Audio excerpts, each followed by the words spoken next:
Welcome to this year's presentation of California, A Walk in Time. Tonight you will be going on a journey through California's history. Along the way you will be enlightened, entertained, and amused. So turn off your cell phones, sit back, relax, and enjoy the show. As the 4th grade brings you to this year's presentation of California, A Walk in Time.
Around 12,000 years ago, the first Californians made their way to our great state. All right, they came on the Titanic. No, they did not come on the Titanic. Be still and listen, you may learn something. Sorry. Now, as I was saying, the first first Californians made their way here seeking a warmer climate and new sources of food. As a result, the natives settled throughout the 4 regions of California. Do you know what those regions are? Sure, winter, spring, summer, and fall. No, not the 4 seasons, the 4 regions. Oh, the 4 regions. That's easy too. The mountains, the deserts, the coast, and the valley. Very good. In the mountains, one of the tribes, the Hupa, learned how to fish for food by building small canoes. By contrast, the Chumash, who lived at the coast, built large canoes called tamals. Both tribes were expert fishermen. Let me do this one. In the desert, the Kuya learned how to plant crops and would eat food from trees, while the Miwoks in the valley picked acorns and used it in their food for many different ways, like for bread, cereal, and mush. Well, I guess the girls gotta eat. Have you ever eaten mush? Once, but I don't think it was the same thing. I accidentally sat on my lunch one day. For nearly all those 12,000 years, the native tribes of California lived a quiet life, unburdened by the weight of change. Ooh, that's a good one. The weight of change.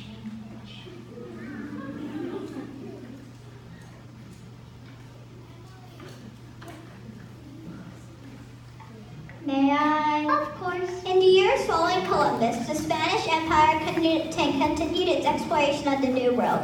In the spring of 1542, the Viceroy, who's like a governor of New Spain, now known as Mexico, sent a sea captain on a dangerous expedition. Like Columbus, he was to find a sea route to Asia.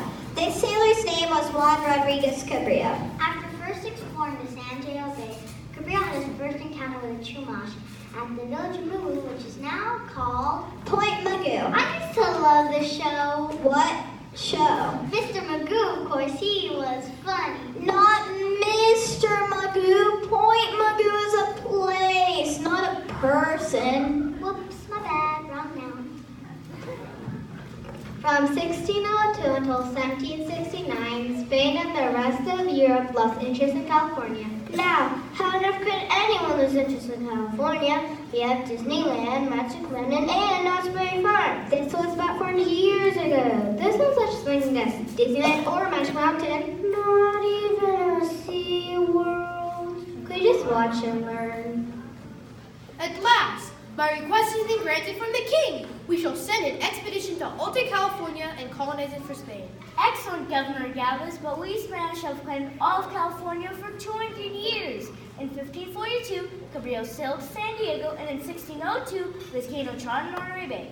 Why send an expedition now in 1769? Why now?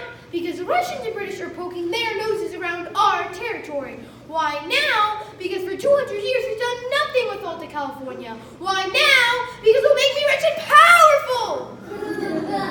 And so, Father Junipero set along with 4 other expeditions, 2 by sea, 2 by land, to begin teaching the Catholic and Spanish ways of life to native Californians, with the natives happy to see them at first, but many of them are unhappy to be forced to give their ways of life and ways of worship.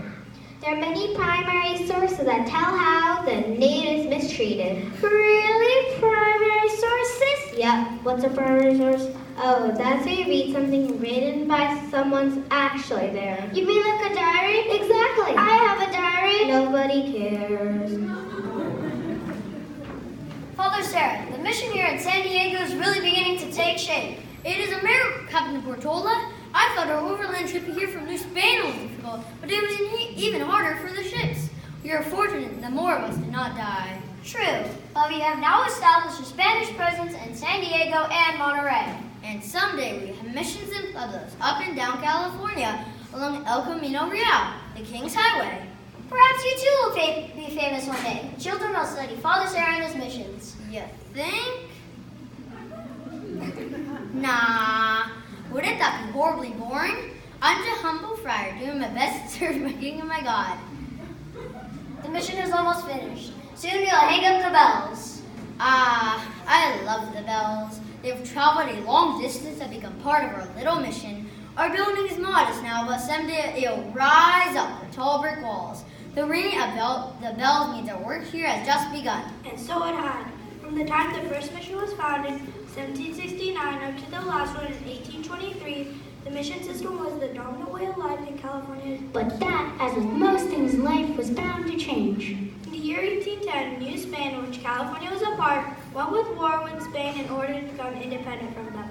That war lasted until 1821, a total of 11 years. Wow, that's longer than I've been alive. Right, and with this new independence came many changes. The biggest change was the end of the mission system. What did they do with all that land? That was to be divided up equally between Native Californians and Mexican settlers. Oh, good, so the Indians got treated better after all. Not quite. Oh, no. Few of them ever got their land, and the ones who did soon lost or sold it to other settlers. Then they just ended up working for the settlers. Oh, man. I wonder why the natives always treated so badly. I mean, what did they ever do to anyone? Nothing. Unfortunately, that's the dark side of California's history. Oh, like the dark side of the Force. Luke, I am your father. Okay, wrong century again. Anyway, now that Mexico is in control of California, they decided that in order to grow their country, they would invite people from around the world to come and live in California. In return for land, livestock, and other incentives, and the Mexican government told the new settlers that all they had to do was become Mexican citizens, and all these things could be theirs. Wait a second. You mean all someone had to do was agree to be a citizen of Mexico, and they would get all the land they needed? Free? That's right. Sounds great. Let me call my dad and tell him. This is in the 1840s, over 160 years ago. You can't do that now. Now, California is part of the U.S. Wait, what? When did that happen? You just said it was a part of Mexico after being a part of Spain after belonging to the Native Americans. Well, you just gotta keep up, don't you? Besides, I haven't said anything about the United States yet. So tell us about when California became a part of the United States. That process started when a group of Americans living here under Mexican rule decided they wanted to start their own country. Thus began the Bear Flag Revolt. On June 14, 1846, an American captain, John Fremont, led a group of about 30 armed settlers in an attempt to take over Sonoma. They surrounded the home of an influential Mexican citizen, General Mariano Vallejo, captured him, and declared California independent from Mexico. Later that year in May, the United States officially declared war on Mexico. Another war? Boy, there sure are a lot of wars in history. Wait till we get to middle school and start talking about world history. Stop it, you're giving me a headache. The war with Mexico officially ended in February of 1848. This would lead up to becoming part of the United States in what was called the Manifest Destiny. You know what that is? Sure, it was the belief that the U.S. had the right to claim new lands. In the mind of President James Polk, it was obvious that things dictated that all of the land from the East Coast to the West Coast should be part of the United States of America. Very impressive. I watched the History Channel. Oh, brother. Anyway, now we move on to the most exciting part of California's history. That's right, the Gold Rush!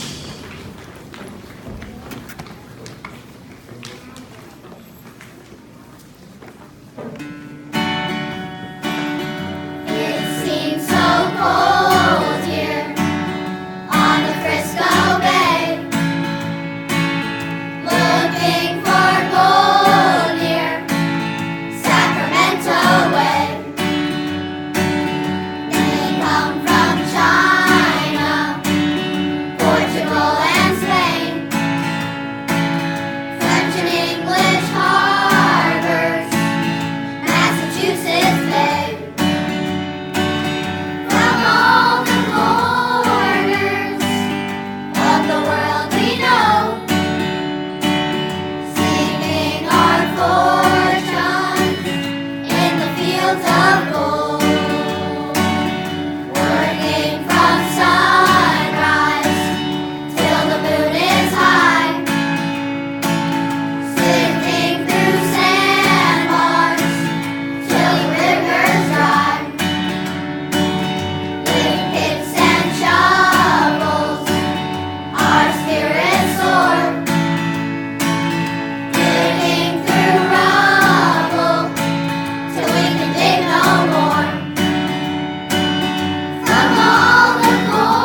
What is it, Mr. Marshall? Well, correct me if I'm wrong, but isn't this gold? Here, let me look at that.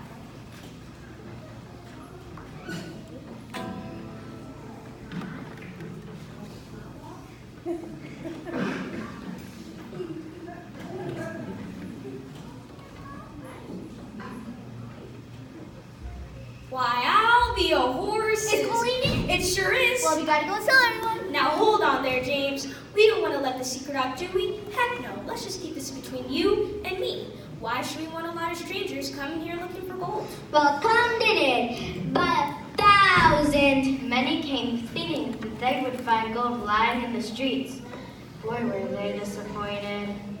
They're not kidding. Not only did they not find lying in the streets, they found out that mining for gold was anything but easy. In fact, it was downright arduous. Wow, that's some word. I thought she liked it. By the way, what does it mean? It means very difficult. Yeah, that too. And getting there was definitely not half the fun. Howdy, folks. Name's Max. I'll bet you're wondering how old I am. Well, I'm old enough to remember the gold rush. See there? That's me when I was a young man arriving in San Francisco in 1849, 1 year after the gold rush started. If I look tired, it's because I had just arrived after 5 minutes at sea from Boston. From the rocking of the ship and lack of fresh food, to the freezing cold around the tip of South America, to the blazing sun near the equator, I'd say I'm lucky just to be alive. But you know what? That was just the beginning.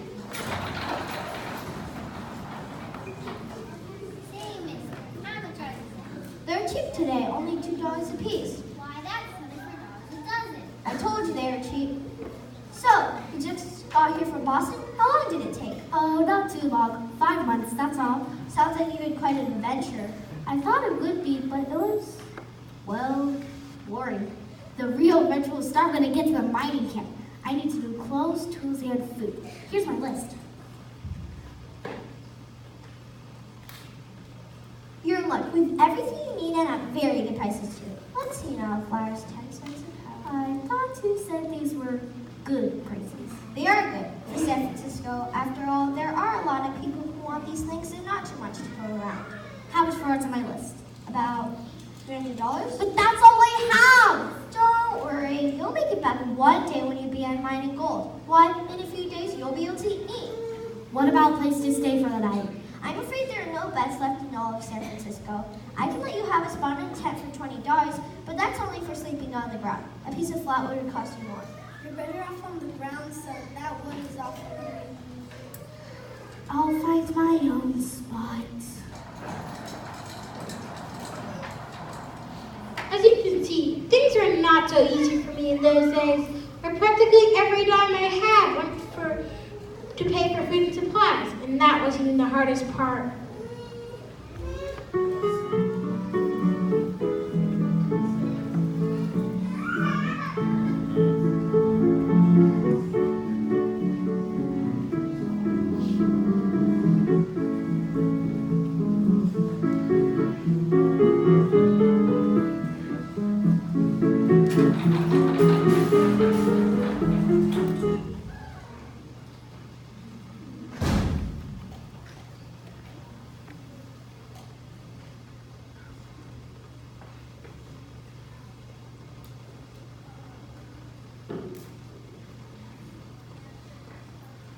How come it's so cold in Boston? It's not this cold at this time of year. These are the mountains, young Max. It gets seriously cold up here. Besides, you said you're looking for an adventure. And here in California, there are plenty to keep you busy. Oh, sure. Out every morning at 5 o'clock, standing in the stream in the rain and snow, sifting through the mud and dirt in the water looking for little nuggets of gold. It will be worth it when we strike it rich. It's been 6 months now and I don't know what a gold nugget looks like. Except what I saw in a picture once. I'm tired of eating beaver and bear. That's a lot better than burying us. But this is an adventure, isn't it? Oh, I guess it will be. Right now this cold and hunger are more like hardships. And I thought that when I found out ice skating. My mother better not find out that I don't take a bath every day. I know. He wasn't kidding. Is it? I wasn't kidding. Oh well, I will tell you this. Things didn't get any easier after that. 6 months later, it was summer, and things were a whole lot different.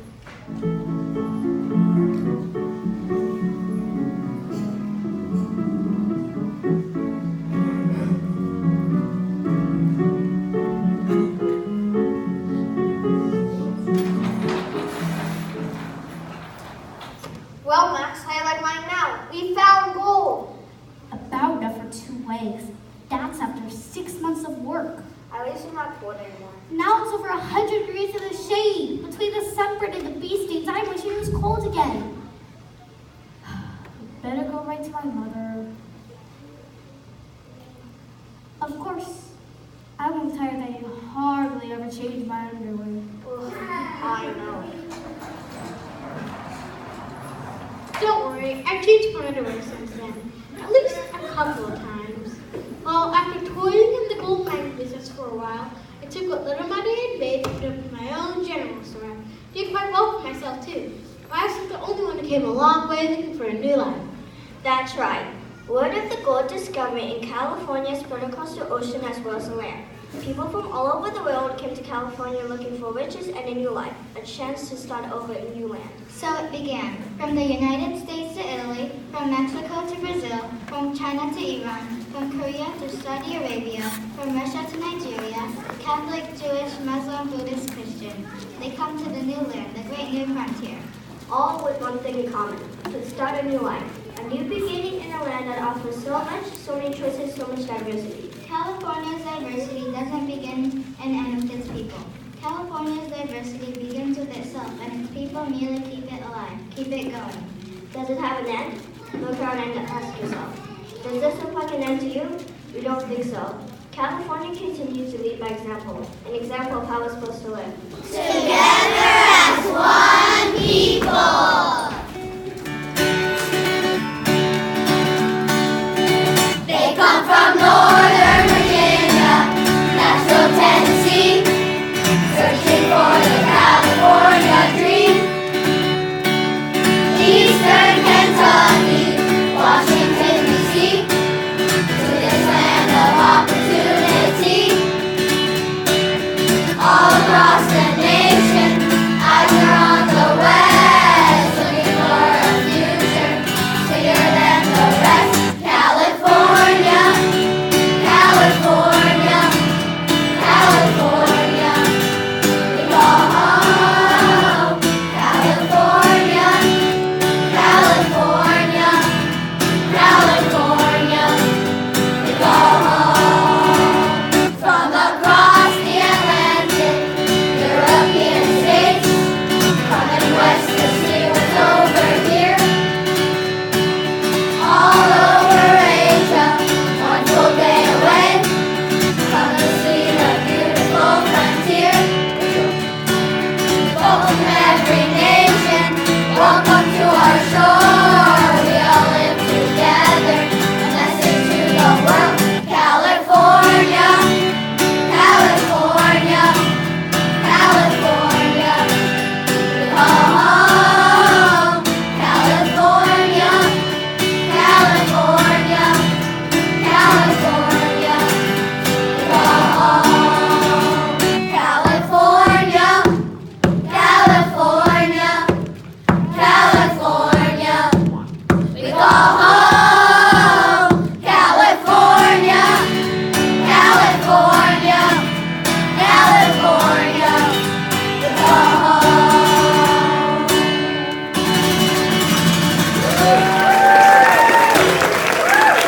Right. One more to go. Stay right there. What? That's it? Come on.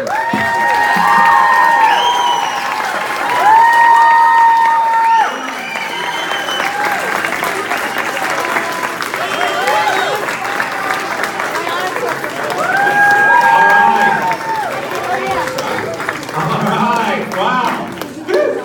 Pulled it off. We got through it. Hey, Vaughn, nice improvising there, man. When you hit bedrock, you're supposed to stop. Wow. Okay, that's live theater, right? Who knows what's going to happen?